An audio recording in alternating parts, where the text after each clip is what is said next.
Bonjour, ici je suis Claudie Pfeiffer, la fondatrice du studio en ligne Vieillir sans rétrécir. Aujourd'hui, j'aimerais prendre le temps de vous présenter une des approches qui est enseignée au studio en ligne, qui s'appelle les os pour la vie. Donc, cette approche a été fondée par Ruthie Alon, qui était une proche collaboratrice de Moshe Feldenkrais. On se situe dans une approche de prise de conscience du mouvement. Et je souhaitais vous introduire à cette approche-là parce qu'elle mérite vraiment d'être mieux connue, mais aussi parce que cette approche fait vraiment une différence lorsqu'on aborde la question du vieillissement, lorsqu'on veut développer et connaître des stratégies qui vont nous permettre d'avancer en âge avec vitalité, avec plaisir et joie. Alors, laissez-moi vous présenter plus comment on travaille dans cette approche. Nous sommes quelques enseignants au Québec diplômés de cette approche-là, des os pour la vie, Bones for Life, qui est une méthode qui est connue internationalement. Ruthie Alon est décédée l'année dernière à l'âge de 90 ans, donc elle a consacré toute sa vie à former des enseignants, à certifier des enseignants dans cette approche, qui est aussi les os pour la vie, être confortable sur des chaises, walk for life, qui est marcher pour la vie, eat for life, manger pour la vie. Donc, toutes ces approches-là vraiment visent à développer le confort dans son corps, et le confort dans sa vie lorsqu'on avance en âge.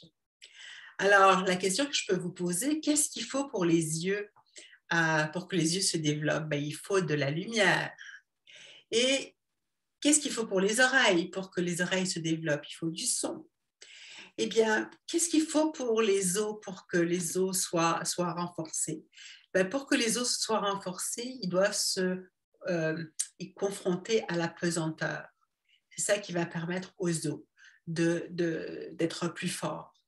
Et si les êtres humains sont capables de se tenir debout, c'est parce qu'il y a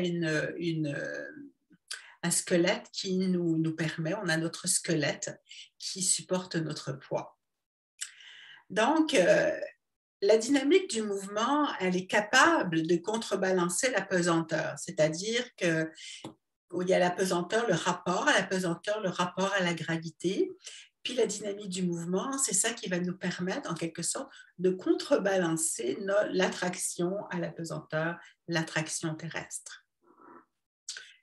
Donc, la mobilisation du squelette est efficace, elle est efficace et économique quand la pression exercée sur le sol et suit un certain rythme, suit une certaine intensité et qu'elle est provoquée sous forme de poussée légère. Donc, quand il y a une poussée, une intention légère, une façon de se repousser du sol avec un certain rythme.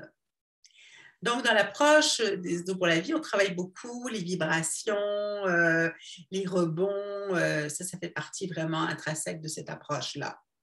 Et évidemment, ça nécessite en fait une certaine souplesse dans le corps pour qu'on puisse rebondir, pour qu'on puisse vibrer avec souplesse. Donc, c'est parce qu'on va pouvoir vibrer avec souplesse que cet équilibre entre mouvement et puis pesanteur et gravité va pouvoir se faire avec grâce et aisance. Bien sûr aussi, ce qu'il faut savoir, c'est que ce besoin d'ajustement et ce besoin de jouer avec les intensités diverses et la force, c'est ça qui nous motive finalement à créer de l'os. Et en même temps, c'est un cercle vicieux. Pourquoi? Parce que s'il y a une insuffisance de mouvement intensif, eh bien, cette insuffisance de mouvement intensif, qu'est-ce que ça va engendrer? Ça va engendrer la perte osseuse. Et la perte osseuse, qu'est-ce que ça engendre? Ça engendre la diminution du mouvement. Puis la diminution du mouvement, ça va engendrer la diminution de ces mouvements intensifs, en quelque sorte. et qui à nouveau va engendrer une perte osseuse, etc. Vous voyez où je veux en venir. Donc, le programme des os pour la vie est un programme extrêmement intéressant parce que c'est à la fois, on va dans la douceur, on est toujours dans l'éducation somatique, dans un travail de conscience du corps. Donc, on est vraiment dans l'idée d'apprendre à ressentir son corps en mouvement. Mais en plus, on va utiliser vraiment notre rapport à la pesanteur. Donc, on va être pas uniquement au sol. Ça se fait allongé au sol, mais ça se fait aussi assis, ça se fait debout. Et ça se fait avec un environnement qui utilise des objets comme des rouleaux, comme des tissus dans lesquels on s'enveloppe. On va créer des exosquelettes. Et on utilise aussi le mur qui va nous servir à nous repousser, à créer de la vibration quand on est couché ou quand on est debout. L'idée aussi, c'est de voir que pour pouvoir apprendre et pour pouvoir apprendre des nouvelles stratégies, il y a la notion de sécurité qui est très présente. Il s'agit d'apprendre sans risque, d'apprendre, vous êtes mis dans des situations où vous apprenez sans risque, vous apprenez à faire des petits mouvements, vous apprenez à diminuer l'effort. Diminuer l'effort, ça veut dire d'organiser votre mouvement de façon à ne pas vous heurter, de ne pas vous faire mal.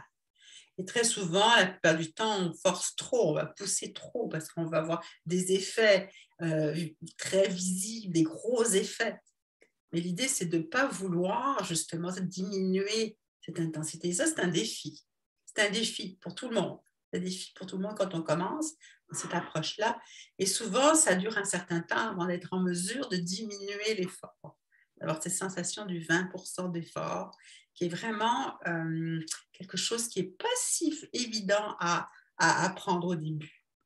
Donc, on utilise donc ces apports auxiliaires, ces différents auxiliaires qui vont nous aider à développer ce qu'on appelle un apprentissage organique qui va suivre la fonctionnalité du corps, la logique de notre corps, qui va aussi respecter les limites, les limitations de chacun et qui va surtout nous apprendre à ne pas forcer et pas aller au-delà de ce qu'on est capable de faire. Donc, c'est d'apprendre à nous connaître et de nous respecter. Donc, il s'agit de développer des conditions réalistes au niveau du mouvement, d'être capable de faire un peu ce qu'on est capable de faire et de ne pas en faire plus. Là aussi, c'est un défi. Et on est dans un apprentissage autonome. Qu'est-ce que ça veut dire? Ça veut dire que c'est de la guidance. Certains mouvements sont montrés, pas tous, ils sont surtout guidés oralement. Et on vous amène à développer une façon de travailler qui est propre à vous. Pourquoi? Parce qu'on a chacune, notre propre façon de bouger, nos limitations, notre histoire par rapport au mouvement. Et donc, ce qu'on veut, c'est que vous développiez votre propre façon de sentir, d'apprendre à ressentir, d'apprendre à explorer des mouvements qui vont être utiles et bons pour vous, de façon à ce qu'il y ait un résultat qui émane, qui va vous permettre de sentir par vous-même qu'il y a des progrès. Alors, comme je disais, la sécurité de la personne est au centre de ce programme. On parle de posture alignée, c'est-à-dire s'il n'y a pas de posture alignée, eh bien, c'est sûr que dans les mouvements vibratoires, on peut finalement se faire plus de mal qu'autre chose. Donc, notre travail, ça va être de vous accompagner à un réalignement postural. Mais qu'est-ce que ça veut dire, un réalignement postural? Ce n'est pas une posture qui va être égale pour tout le monde, qui va être alignée une fois pour toutes. C'est parce que on va vous apprendre à réorganiser votre posture. On va voir comment les différentes parties de vous-même peuvent se coordonner pour qu'en fin de compte, vous vous retrouviez avec une posture qui soit cohérente et optimale, au service de ce que vous voulez faire, au service de vos intentions, au service de vos actions. Donc, cette posture alignée, ça va être la vôtre, ça va être l'organisation, la coordination des différentes parties de vous-même qui va donner une posture qui va être cohérente. Et alors, à ce moment-là, quand cette posture est devenue cohérente, quand vous allez passer par ces petits mouvements intensifs, par des mouvements de vibration qui vont vous traverser tout le corps, qui vont traverser tout le squelette, ces mouvements dynamiques alors qui circulent à travers l'axe du corps, vont vous procurer du plaisir, de la joie et vont vous donner envie de bouger et même de bouger de façon dont vous pensiez que c'était plus possible.